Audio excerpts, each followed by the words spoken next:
तो आज हम बात करेंगे 1947 के बंटवारे की, लेकिन एक बिल्कुल अलग नजरिए से। एक ऐसी कहानी जो शायद हमने पहले नहीं सुनी। जब भी बंटवारे का जिक्र होता है तो एक आंकड़ा सबसे पहले दिमाग में आता है। 1,40,00,000। सोचिए, इतने सारे लोग रातों रात अपने ही घरों में अजनबी हो गए। ये 20वीं सदी का सबसे बड़ा और शायद सबसे दर्दनाक विस्थापन था। पर सवाल यह है कि क्या सबका तजुर्बा, सबका अनुभव एक जैसा था? मतलब क्या हर जगह एक ही जैसी कहानी घटी? और बस यही सवाल है जो हमें इस कहानी की और गहराई में ले जाता है।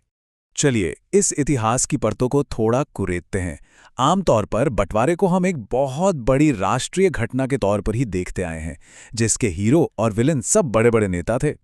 हम सबने स्कूल की किताबों में क्या पढ़ा है? यही ना, कि बड़े बड़े नेताओं के बीच बातचीत हुई, लकीरें खींच दी गईं और फिर अगस्त 1947 में बस हिंसा भड़क उठी। पर सच कहूं तो ये कहानी का सिर्फ एक पहलू है, वो भी ऊपर ऊपर से देखा हुआ। तो इस बार हम अपना नजरिया बदल रहे हैं।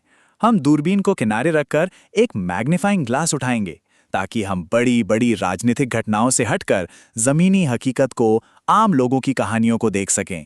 और ये मैग्नीफाइंग ग्लास हमें सीधा ले जाता है पंजाब के 3 खास इलाकों में। यहाँ बंटवारे की कहानी ने ऐसे ऐसे मोड़ लिए जो किसी पहेली से कम नहीं। तो ये 3 जगहें कौन सी थीं? एक तरफ थे ब्रिटिश प्रशासित जिले लुधियाना और लायलपुर, और दूसरी तरफ थी मालेरकोटला की रियासत। और सबसे कमाल की बात यह है कि ये तीनों इलाके एक दूसरे के बिल्कुल पास थे, जिसने इनकी कहानियों के फर्क को और भी कह सकते हैं चौंकाने वाला बना दिया।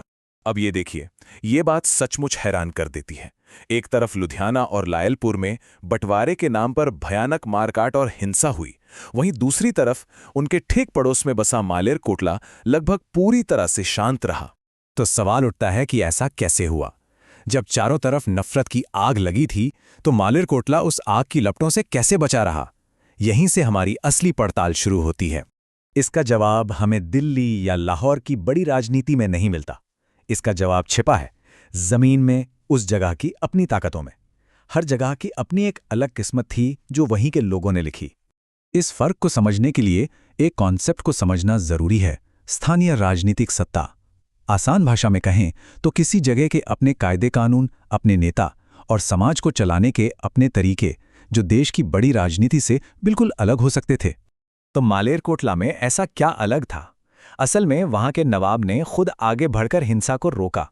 वहां के लोगों में एक दूसरे के लिए इज्जत की भावना थी, एक साझा संस्कृति थी, और शायद सबसे बड़ी वजह सिखों और मुसलमानों के बीच का वो सदियों पुराना सहिष्णुता का रिश्ता था। लेकिन ये कहानी सिर्फ जगहों के फर्क की नहीं है, ये समय के बारे में भी है। हम अक्सर सोचते हैं कि बंटवारा अगस्त 1947 में हुआ और खत्म हो गया, लेकिन ऐसा बिल्कुल नहीं था। सच तो यह है कि बंटवारा एक बहुत लंबी और दर्दनाक प्रक्रिया थी। हाँ, 1947-48 में हिंसा और विस्थापन सबसे ज्यादा हुए, लेकिन लोगों को फिर से बसाने, उनकी जिंदगी को वापस पटरी पर लाने में 1 दशक से भी ज्यादा लग गया। ये सिलसिला 1961 तक चलता रहा। और इस लंबी प्रक्रिया का एक नतीजा और निकला, जिसके बारे में कम बात होती है, और वो है आर्थिक बदलाव। इस विस्थापन ने सिर्फ नक्शे नहीं बदले, बल्कि पूरे इलाके की अर्थव्यवस्था को भी बदल कर रख दिया। इस बदलाव का पैमाना कितना बड़ा था, इसका अंदाजा लुधियाना शहर के इन आंकड़ों से लगाइए। सोचिए, 1941 में शहर की करीब 65% आबादी मुस्लिम थी, और 1961 तक ये आंकड़ा 1% से भी नीचे चला गया। मतलब ये सिर्फ लोगों का एक जगह से दूसरी जगह जाना नहीं था, ये तो एक पूरी की पूरी आबादी का बदल जाना था। लेकिन कहानी में एक और मोड़ है। जो लोग अपना सब कुछ लुटाकर आए थे, वो अपने साथ अपना हुनर, अपनी हिम्मत और मेहनत भी लाए थे। इन्हीं लोगों ने नए शहरों में नए कारोबार खड़े किए और बंटवारे के बाद के आर्थिक विकास की नींव रखी। तो इन सब बातों का मतलब क्या है? इन छोटी छोटी स्थानीय कहानियों को जानना आखिर इतना जरूरी क्यों है? डॉक्टर प्रीतपाल विरदी का ये वाक्य पूरी कहानी का सार है। उनका शोध यही कहता है कि बंटवारे का अनुभव इस बात पर बहुत ज्यादा निर्भर करता था कि कोई कहाँ रहता था, वहां का माहौल कैसा था, ना कि सिर्फ इस पर कि उसका धर्म क्या था। तो सबसे बड़ी बात जो हमें समझनी है वो ये है कि बंटवारे की कोई एक अकेली कहानी नहीं है।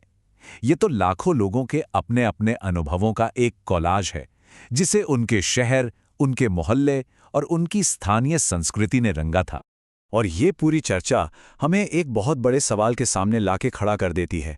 जब हम इतिहास की बड़ी बड़ी घटनाओं को उन लाखों आम लोगों के नज़रिए से देखते हैं जिनकी ज़िंदगी हमेशा के लिए बदल गई, तो क्या इतिहास को देखने का हमारा पूरा तरीका ही नहीं बदल जाता?